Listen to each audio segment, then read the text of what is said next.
In this video, I'm going to show you how to drag a silver ingot into a 2 mm round silver wire and a 0.5 mm half round wire. You can use the same method in gold and platinum, and drag them into oval, square, and rectangular shapes as well. This is what a silver ingot looks like. I have another video showing the entire process of how to make these ingots from scrap.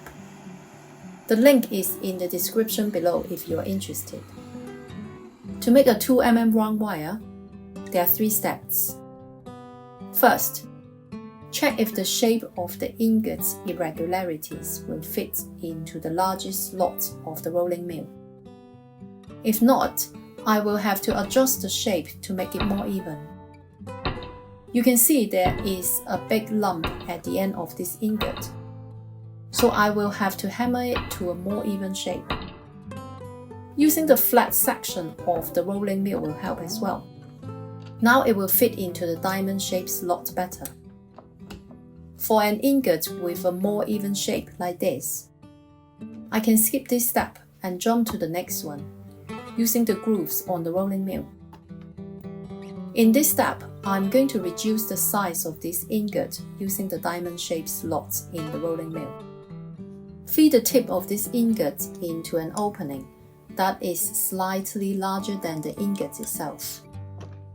After it has gone through the slot once, rotate the ingot 90 degrees and run it through the same slots again. If it does curl, that's okay, as far as it doesn't get in the way. But if you want to straighten it, after annealing, hammer the wire with a rawhide mallet.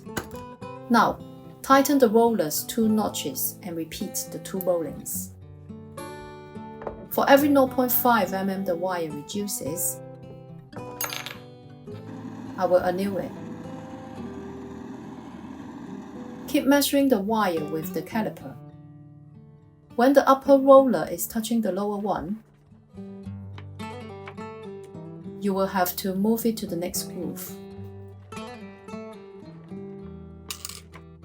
If the wire cracks, remove the crack with a file and carry on.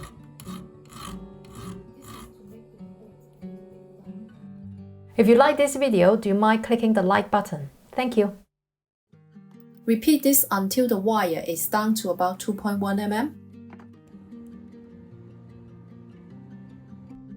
This is how the section of my silver wire looks. It has adapted to the shape of the grooves on my rolling mill. In the last step, I use a round jaw plate to gradually transform the section of this wire to the perfect round shape I want. My wire measures just under 2.5 mm in cross section at this point. The hole on my jaw plate that is slightly smaller than that is the 2.4 mm one.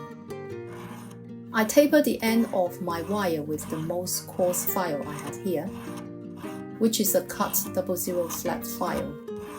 In that way, about 1.5 cm of the tip can be fed through the unnumbered side of the 2.4 mm hole snugly. Try not to make it too thin, otherwise the draw tongs will destroy it later and you will have to file it again. Place the draw plate in front of the 2 L plates to support it. Grip the tip of the wire with the draw tongs on the other side.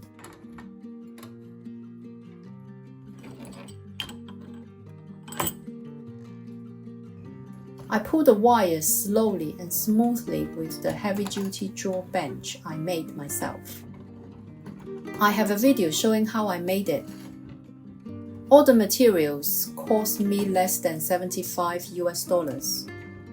That is much more affordable than any of the draw benches you can find in the market. The link is in the description below if you're interested. If you don't have a draw bench, you can hold the draw plate with a heavy-duty vise and drag the wire with your hand. I don't know about you, but I'm not that strong. So without a draw bench, I can simply forget about it. The draw bench works slower than the rolling mill. That's why the slotted rolling mill offers a great convenience when I need to reduce the size of any wire. To apply lubricant, you can cut a small piece of cotton from an old cloth. Moist it with some engine oil, and then clip it onto the wire with a peg. If you don't have engine oil, olive oil from your kitchen will work as well.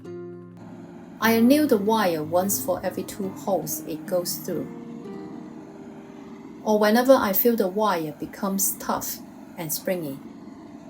You can coil the wire closely to avoid melting it when annealing. Keep checking with the caliper. I only want this to go down to 2 mm diameter. Don't jump holes on the draw plate.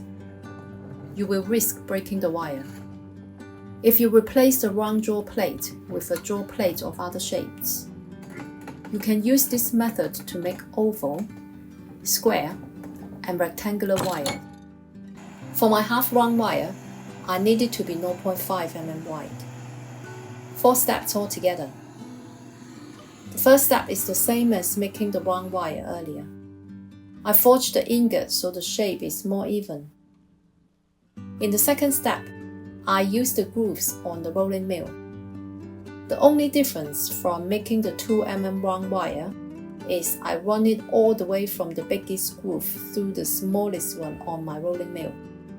This brings my wire down to about 1.1 mm wide with a rounded square section. Make sure to anneal the wire for every 0.5 mm it goes down to soften the silver.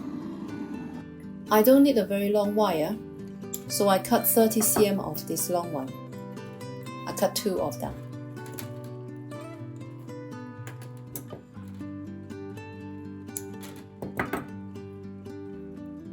Next, I'm going to solder the ends of these 2 wires together. Cut 1 inch of stainless steel wire to wrap the 2 ends and solder them together. I'm using easy solder here.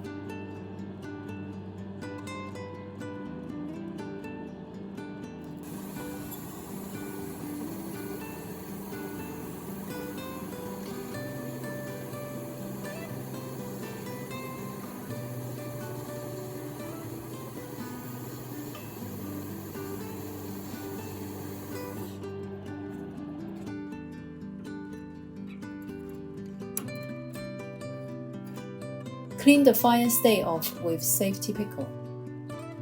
In the final step, I taper this end with a file, so it can go through a hole on the round draw plate. Feed this end through the unnumbered side of the plate into the first hole it fits snugly. Pull it through the plate in a slow and smooth motion. The rest is the same as how I drew the normal round wire earlier. Move the wire 1 hole each time and refile the tip when it doesn't fit the next hole anymore. I found that when the end is too thin to be held by the draw tongs, it will be thin enough to drag it through the draw plate by hand. Repeat this until it is 0.5 mm.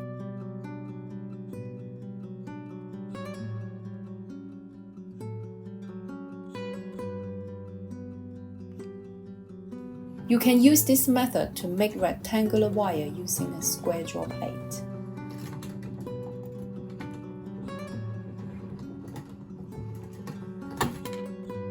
If you like this video, you might want to check out the one here. I will see you in the next video.